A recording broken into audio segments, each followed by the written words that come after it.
Welcome to the latest round of immigration updates from Canada. My name is Srijana and I'm the AGV specialist based out of Toronto in Canada. And today we will be talking about everything that went on in the world of immigration in Canada.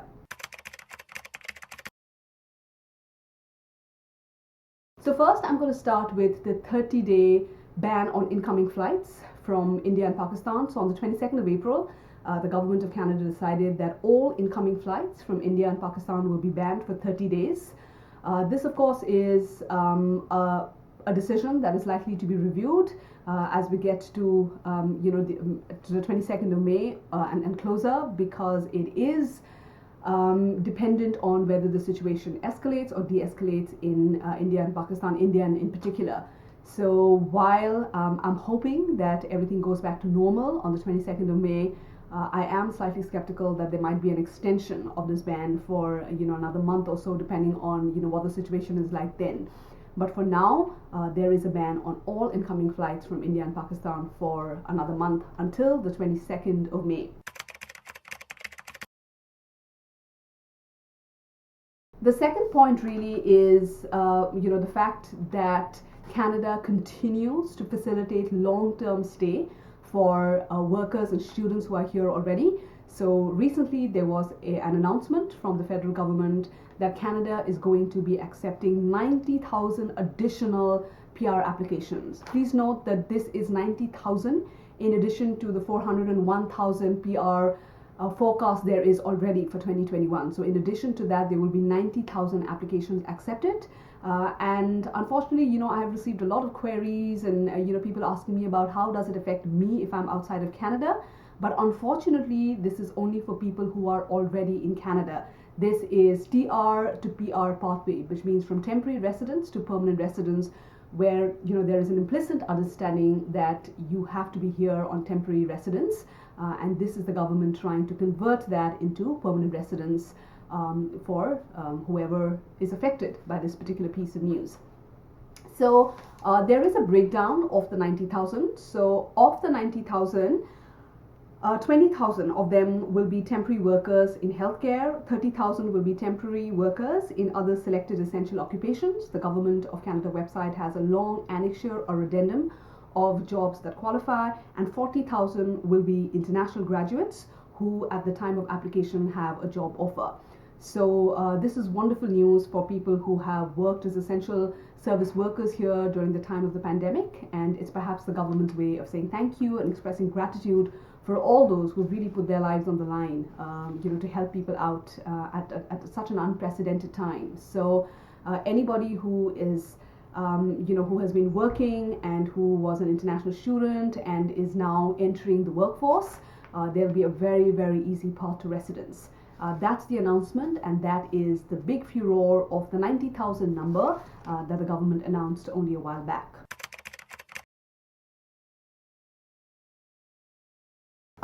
The third one is express entry. So what's really been happening in the express entry space?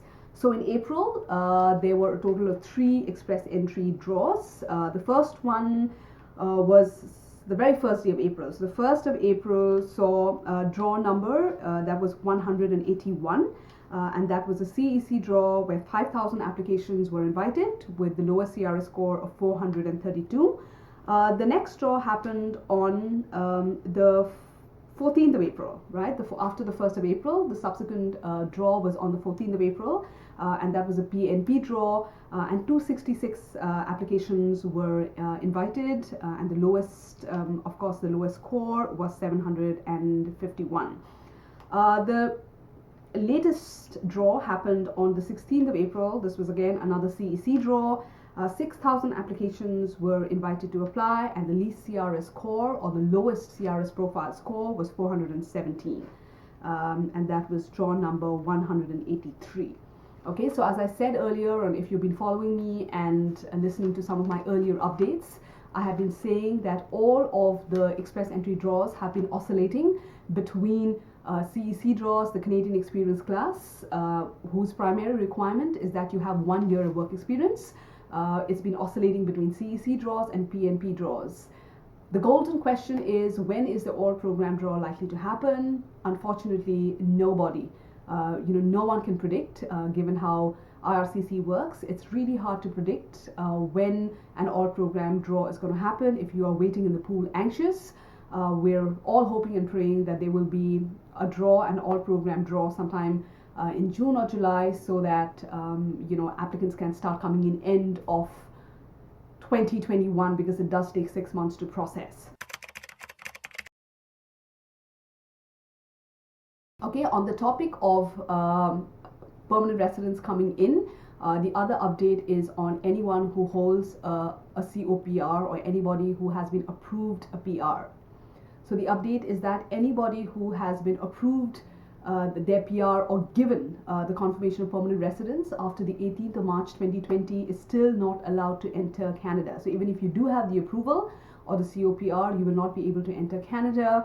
A lot of people have contacted me and asked, my COPR is about to expire. The COPR basically has the first date of entry to Canada. So if you are very close to that expiry date and worried and anxious, please don't worry about it, because IRCC is going to contact you and provide you a new COPR with a revised date for entry to Canada. I mean, this is outside the realm of your control, really, and it is, it's so many factors have intertwined to result in this situation that IRCC will have to give you an alternate date. So don't panic. There should be no anxiety if you have a COPR that is expiring. The government has also said that there's no need to write to IRCC in absolute panic and pandemonium, that they will get back to you. They have a record of all of the COPRs, and if anybody has one that is about to expire, you will be contacted with a new COPR and a new first entry to Canada date. So what's happening as far as provincial nominations are concerned? There were two very, very important provincial nomination updates or progress. One is AINP, so Alberta Immigration Nomination Program. Alberta has been consistently inviting applicants. So it was the 20th of April when AINP, or the Alberta Immigration Nomination Program, saw about 200 applicants under their specific express entry stream receive invitations to apply. And please note that for Alberta Immigration Nomination Program, you have to have a valid express entry profile. And given their, given the profiles that they invited, the least CRS score was 301.